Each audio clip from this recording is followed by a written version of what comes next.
Dear Father in heaven, thank you, Lord, for our blessings. Thank you for your Sabbath day and the ability we have to all come together, to worship together.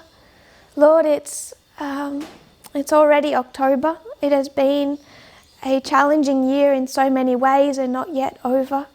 I pray, Lord, that you will have mercy upon your people, that you will stabilize us in this difficult time period, that you will shine your light upon us, you will feed us.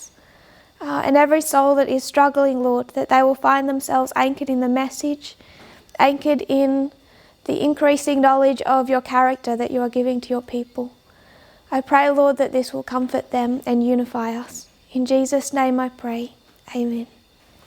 So, beginning with some review, as we tend to, we still have up all the board work from last week. What this presentation and the last Sabbath was intended to be was more of a revision. We have, over the last months, been working our way up to Millerite history with very little revision. Something people are not blaming me for, but there is, without the blame, there are complaints about that. People are struggling with that. So what I wanted to do was in these two presentations that I have without a period of break to cover some of the questions that people have been asking. And many of these questions, as I've tried to communicate last week, are good, honest questions that need answering and clarification. So we addressed the first one of those questions, and that relates to the election, the current election, and a study that was presented really 2018 and 2019 about the last president. Not that last president study, but the parable that was drawn from that about the external and internal change of leadership in 2014. So the question asked by quite a number of people is, if Trump is not re-elected this year, what does that do to the study of the change of leadership in 2014? So before going directly into that question, what I wanted to do instead was to have a look at how our reform lines are structured and how they operate. So we began a discussion of our reform lines, particularly when it comes to what we call the fractals, those smaller portions.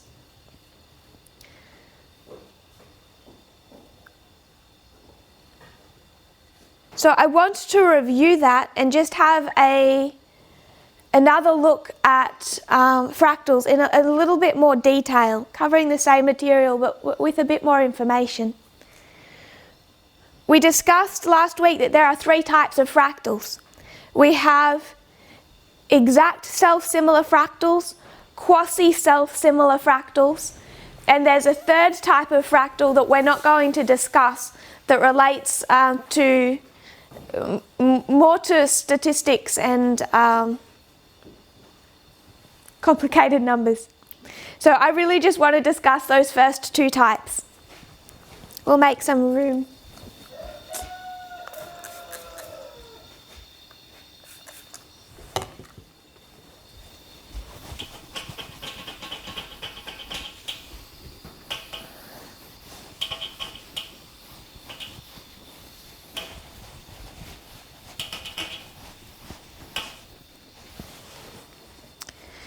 So we have exact self-similar and quasi-self-similar.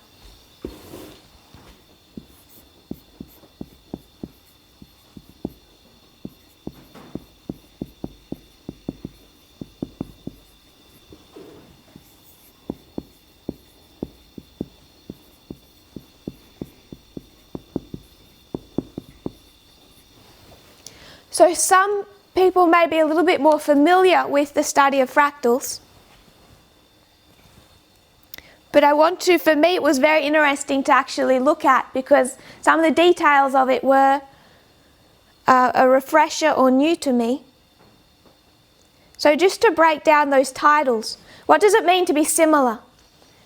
And I want to remind everyone that this is being treated, just like last week, as a Q&A session. So I'm hoping for a very interactive chat room. I'm trying to imagine everyone's faces are here. It's much easier to present if you're in a community than looking at your own face. So I'm imagining you all in front of me, and I hope that it can be on the chat interactive. Equal, the same. Does anyone else want to give a definition of similar? Sister Lynn, qualities that are the same. Like one another. Yes, but not exactly the same. So Similar?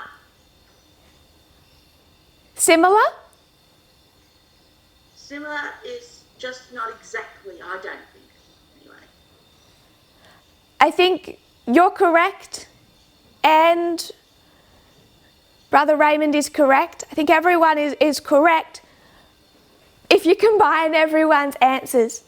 If you were to look up the Webster's dictionary, similar is like, it's resembling. Similar may signify exactly alike. So if you had two things, you could say that they're exactly alike. They're similar. When we say similar, we are meaning exact. But it can also signify a likeness in the principal points. We generally understand similar to denote a likeness that is not perfect. So this is what Sister Marilyn was saying. In our minds, we generally associate similar with being not a perfect comparison, but it can mean exactly alike.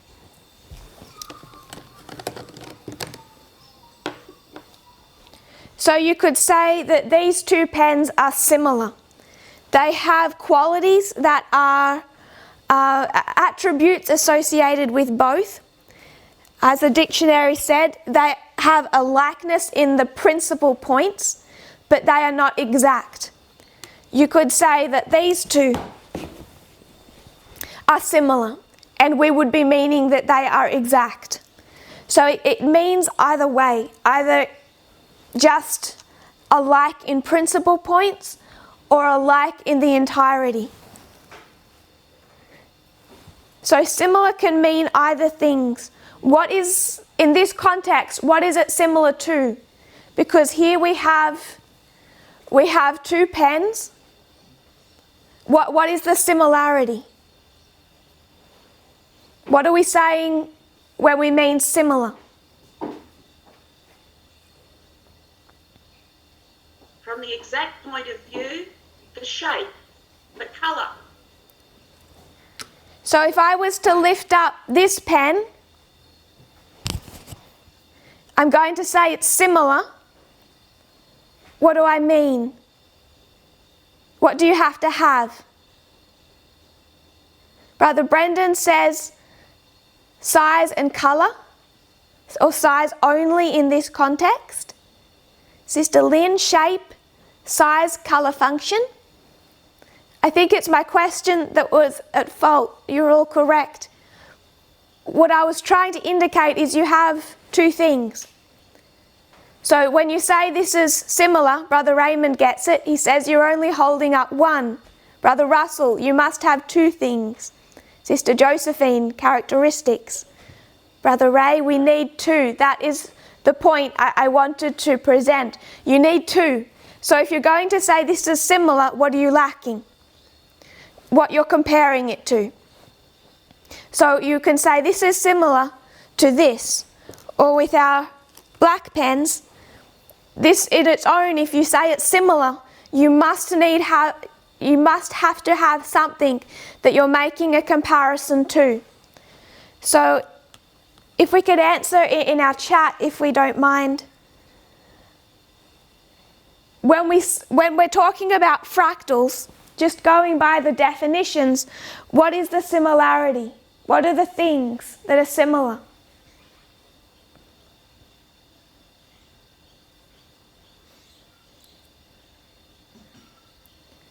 Brother Wally, a pattern? Brendan, the structure?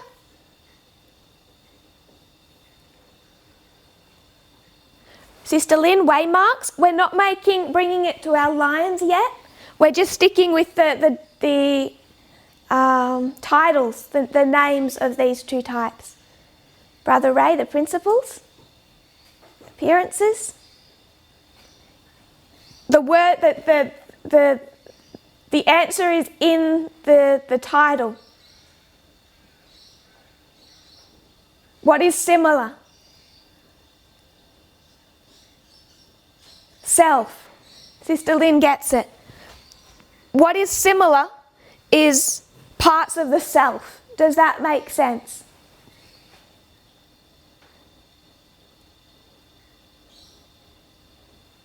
So you have self, similar. So when we look at the word similar, it can mean exact, that two things look exactly alike, or that they are alike in principal parts. Leaving that open definition to one side, what is similar is self. So you must then, with that self, what do you have to have with that self? Because if I had a hand and I said it's self-similar, it's similar to itself, then what are the two things? You have to start breaking down that one thing. Does that make sense? Because self denotes one.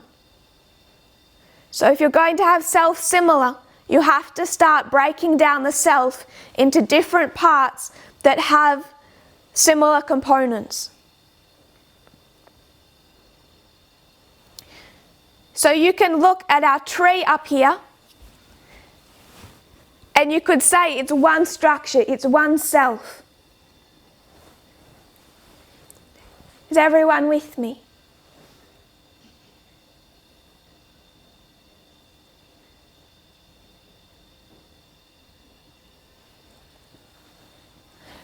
So this is one structure, it's one self.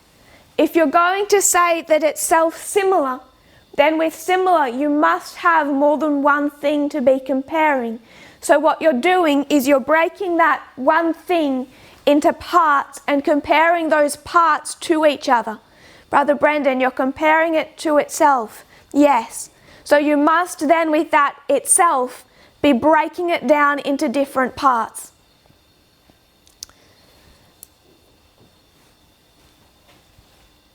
So it is self-similar.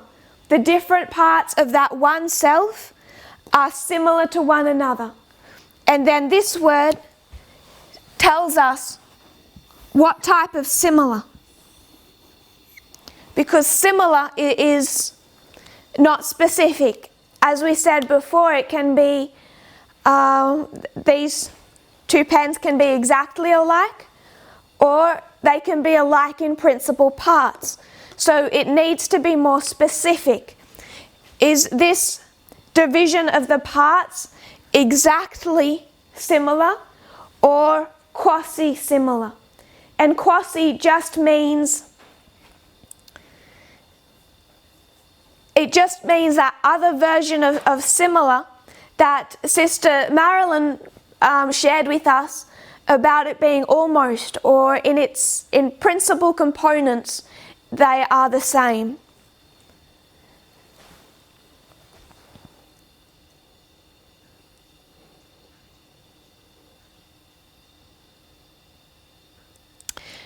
Quasi, I'll give the Merriam-Webster definition for quasi.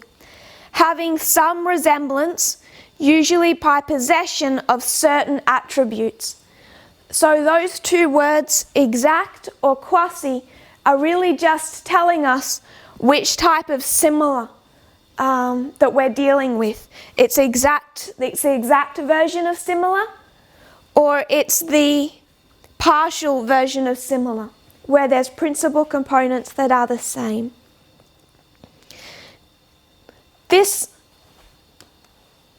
At this point, thankfully for me, seems kind of simple. I'd encourage or challenge anyone to try and start Googling fractals for an easy definition. It's actually quite a complex branch of mathematics, and a very recent one at that. So I'm not going to pretend to have an in-depth understanding of that field of geometry and mathematics, but it's really quite complex. Can give you quite a headache. But I want us to just become a little familiar with the concept of what fractals are. We should also be aware that it is a complex branch of geometry mathematics. So what I'd like to do is show how fractals are usually observed, because they're something that comes up in nature all around us. So I'm going to share screen, and I just want to give a little bit of a explanation of how they're seen in nature, because it's all through nature that you find fractals. So one of the most common that gets spoken about is a fern. Can everyone see the fern? Can everyone see the fractal? So if you were to take that as one self, it's one entity, it's one leaf, you would call it a self-similar fractal. Because if you started breaking that down into parts, it's going to have a self-similarity about it. If you were to cut that halfway through that branch, that end part is just going to look like a smaller version of the whole. If you were to tear off one of those small branches, it just looks like a smaller version of the whole. Can everyone see that? I can't see the chat, so I'm going to assume yes. That is an example of fractals in nature, and that is where they are principally observed. So I'll share another one.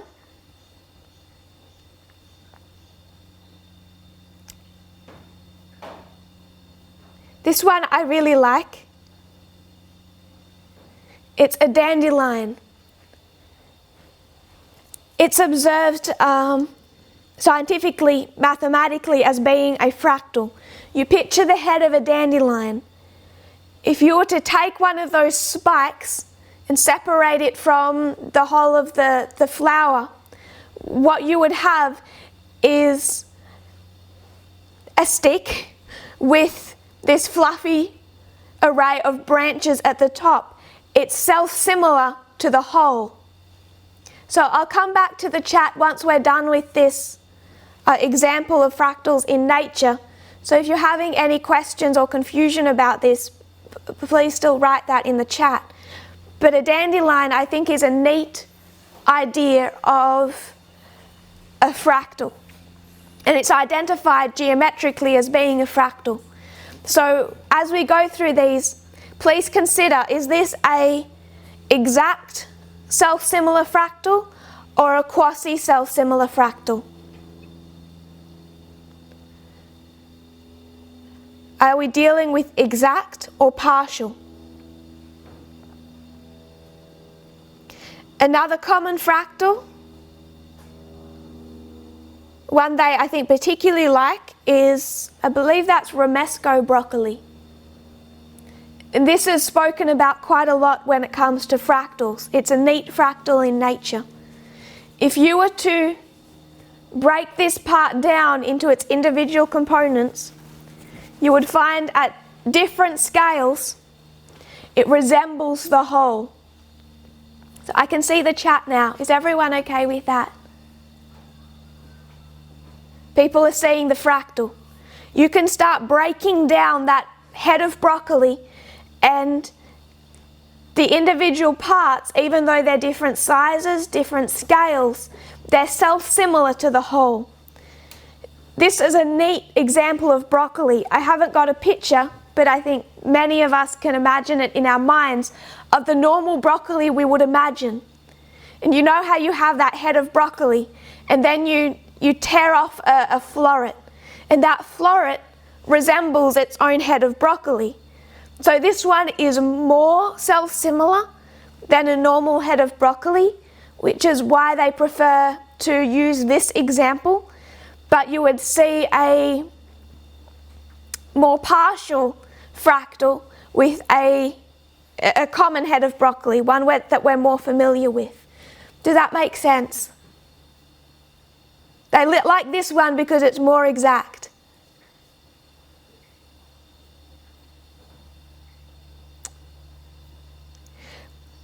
They see fractals on a large scale. So one that they speak about also is mountaintops. If you were to zoom out and see it from a distance, those mountaintops form a particular pattern, almost like a leaf or like tendrils. But then if you were to zoom in closer, you find that there's a lot of repeating patterns in how mountaintops are structured. And we'll come back to this in a moment, this particular concept. I want us just to get familiar, without being too complex, about how common fractals are observed in nature, mountaintops being a good example. You see these spikes, and depending on how bad you are at drawing, like myself, or how young you are, you draw these simple mountains that can look more like a cone. And that's not how mountains look, they're jagged. But if you start cutting that up and zooming in, you see that if you were standing on top of that mountain and just looking down at your feet, you would see the same type of pattern on a fractal level as you would see if you were to zoom out and look at the whole. Sister Marilyn says, so it then depends on how deep you look into the details. Yes, I would suggest yes. It can be at different scales.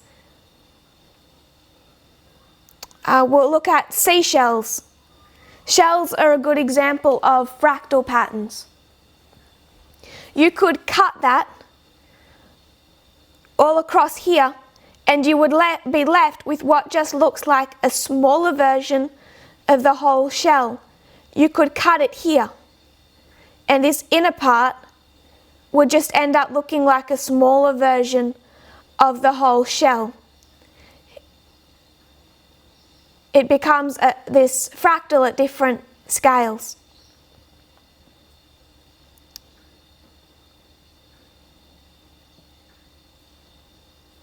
Where they're often seen and referred to is with snowflakes and ice crystals. They tend to form fractal patterns quite neatly. Snowflakes or any type of ice crystal. That's where fractals are particularly frequently observed. So I just want to look at one more fractal pattern, and this one is not found in nature. This was something that was constructed. So I'll give you a picture of it, and then we'll go back to our study. This is called the Mandelbrot set, and it was named after the man who constructed this. Fractals are a late study of mathematics and geometry. And one of the reasons that they were such a late study is because they became easier to understand, easier to construct once computers and technology came onto the scene. So this one was constructed in the 1970s. So if you just have that picture in your mind, I think you can see that if you were to zoom in, if you were to cut it, is my mouse visible? Okay. If you were to cut it here, hoping you can see that, it's where that big ball and that smaller ball meet. If you were to cut it there, this smaller one would be self-similar to the structure of the whole. So this small is self-similar to the whole. If you were to cut it here, then this smallest on the far left, that structure would be self-similar to this larger structure, self-similar to the whole. So is this fractal self-similar, exact, or quasi?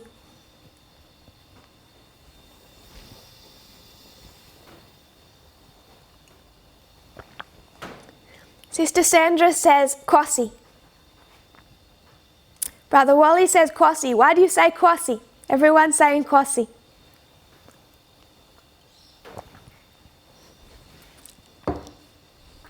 Everyone's on the ball this morning.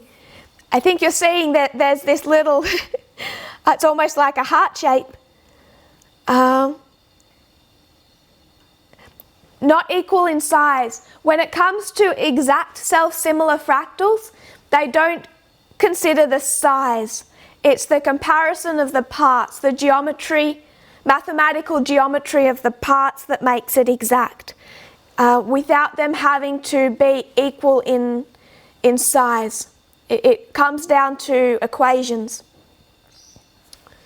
So while they're not equal in size, what makes them quasi is the fact that this one has this indentation.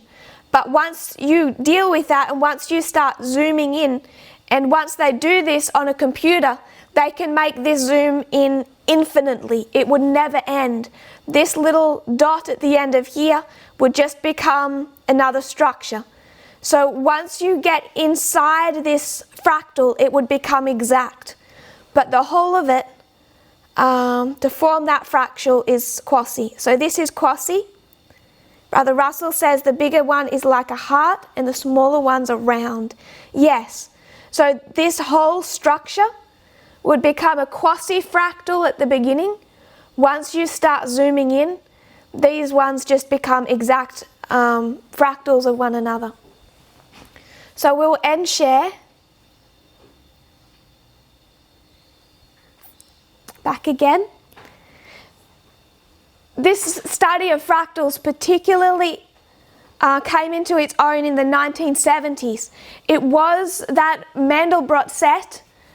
It's considered one of the greatest achievements or discoveries in mathematics. I don't know why, I'm just sharing that with you. But it's considered a big deal, what they were able to do in constructing that fractal based on mathematics. And it was Mandelbrot, Mr. Mandelbrot, who created that Mandelbrot set, and he is the one that, depending on how many scandals, because he wasn't very well liked, is kind of considered the father of this study of fractals. He associated that name fractal with this study, created that term around 1975, and in 1979 he presented that Mandelbrot set. So this was a 1975 to 1979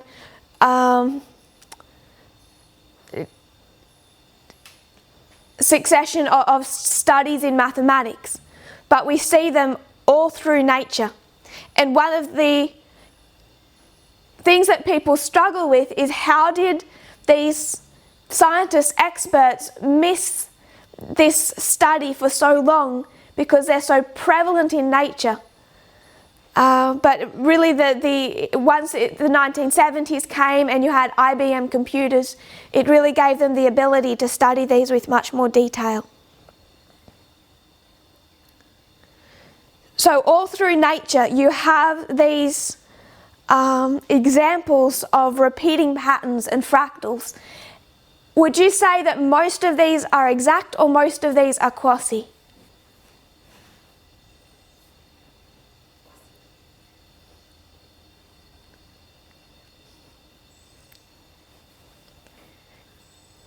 Brother Brendan says quasi. Sister Brodie says quasi. I think you would be correct. When they're seen in nature, the vast majority I think we would call quasi-fractals. It's really once you start going into ones you would create with computers that you see a lot of exact fractals.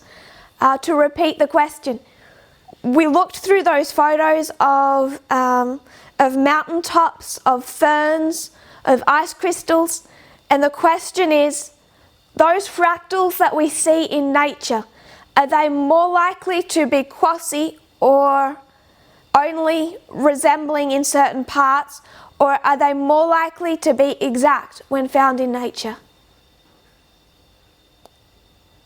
That was for Brother Troy, if he wants to think about it.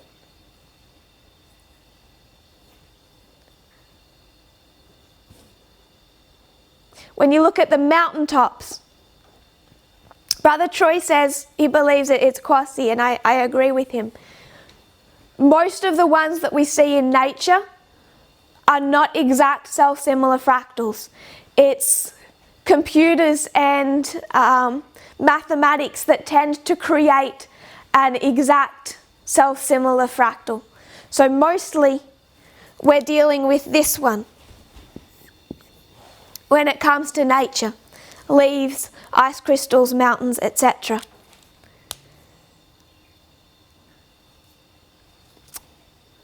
So this study of fractals, it came into being in the late 1970s.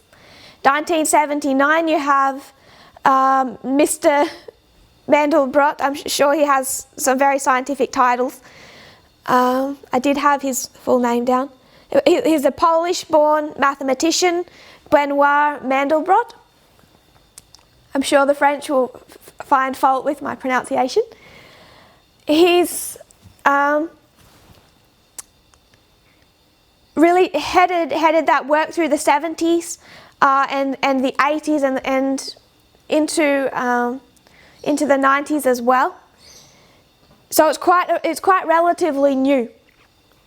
And it's only shortly after then that we start the study of reform lines, 1989. That is the time of the end. The increase of knowledge for this movement begins. And it's a study of reform lines. And what do we then understand?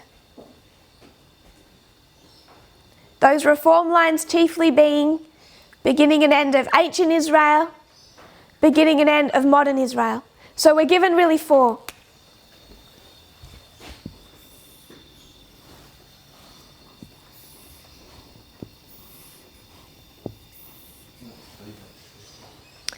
We're given principally four reform lines, ones that we would, and I've suggested this is quite a quasi definition. I know you can't see me there. I can't see on this computer either. So we're just given a really basic reform line, but four of them in 1989. And we have, over the last 31 years, we've increased in our understanding of these reform lines. But for most of that time period, it was just one structure. And we have this represented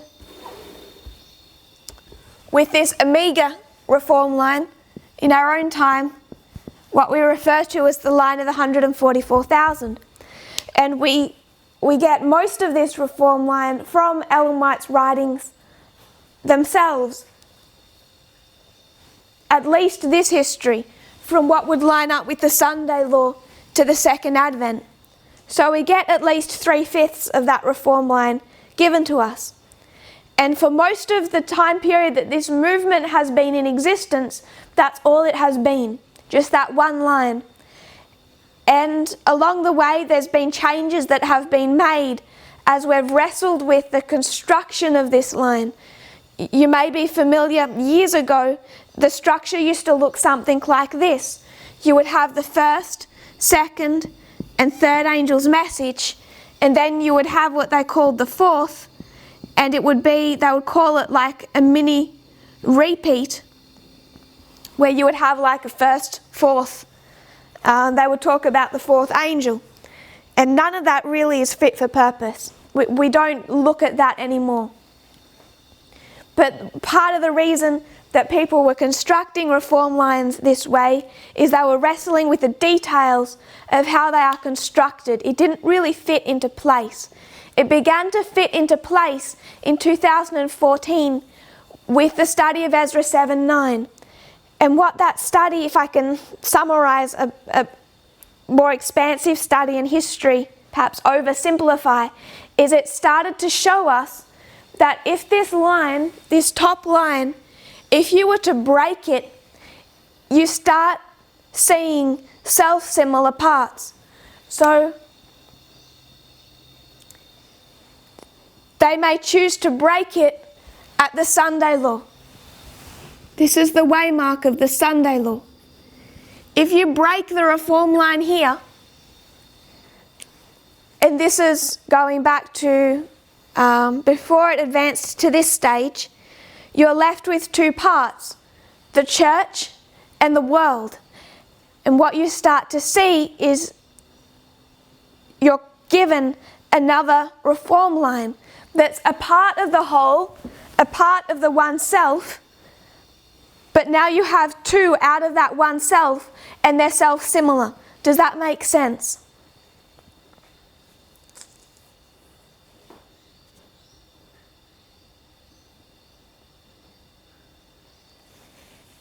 Does that make sense to people?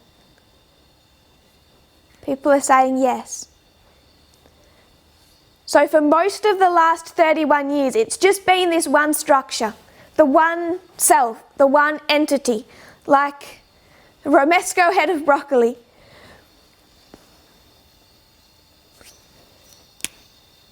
And then we saw that if you were to break it, you break something, you have two of them.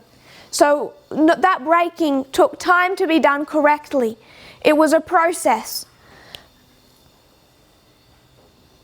But even though it took some working out over years, it was recognized that you're left with these self-similar parts. So they soon began to be called fractals. And that was how they were termed in this movement, identified as fractals. Then in that time period, the last dispensation, 2014 to 2019, we became more exact about how these fractals were structured. And we saw over that last dispensation that you don't just have two, you actually have these three. You have three different subsets that can be broken off from the one self. And when you break them off from the one self and you line them up next to each other, you see that they're self-similar. So this line of the priests is self-similar to the line of the 144,000. You have ploughing, early rain, latter rain, harvest. You have Sunday law, close of probation, second advent. But is that exact or quasi?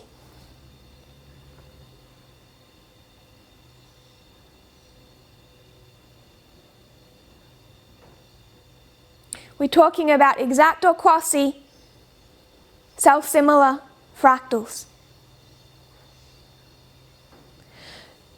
This is one of the issues that we find starts to separate us from FFA even early on last year. People are saying quasi. I agree. When it comes to the midnight cry, it predicted 2019 was a shut door. Predicted that it's the close of probation. What does FFA immediately do with that?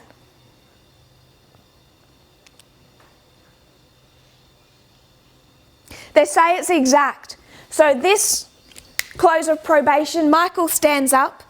They bring it down to here and say, Michael's going to stand up. Intercession ends for everyone associated with this reform line. So they're saying this waymark is an exact self-similar fractal of this waymark, close of probation, Daniel 12:1. And we started to say, hold on, this is the second advent.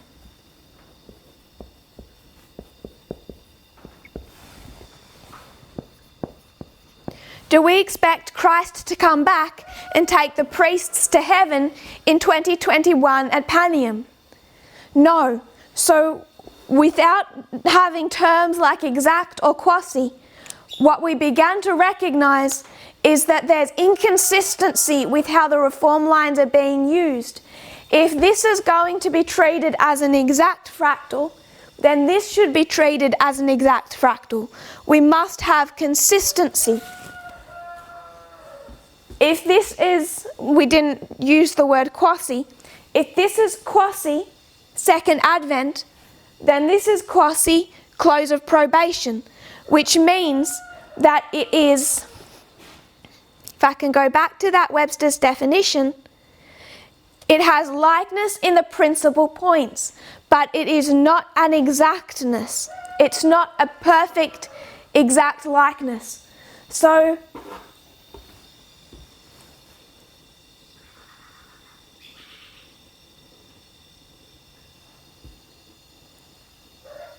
this one is not exact, it has similarities. This is Jacob's time of trouble. The waymark of concord is the death decree. Without going into that too much, we've already gone through that waymark. Is this waymark an exact fractal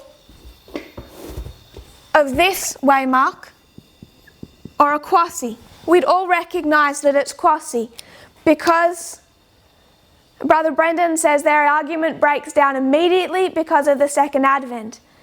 I agree, and that's the point we were trying to make back to them. But their unwillingness to learn and be consistent went to such an extent that they refused to let go of their idea of the exact nature of the close of probation for the priests. And at least as of July, they still believed that that was an exact fractal. It's a breakdown in methodology. So we have been through the death decree for the priests. Have any of us experienced a death decree in our own countries? No, I think I can answer that one. I don't think anyone is going to say yes to that.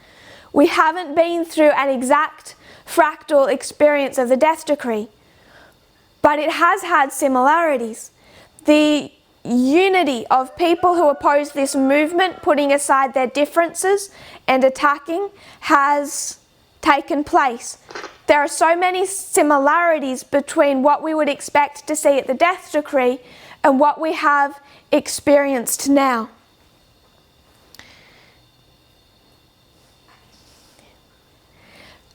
So many similarities. It's also been a waymark associated with death without trying to make a massive application. Through this waymark, we have experienced the death of George Floyd, the death of John Lewis, and the death of Ruth Bader Ginsburg. It's been a history of death. I just want to make that point. But it is not exact, self-similar to the death decree on the line of the 144,000. We are dealing with quasi self-similar fractals.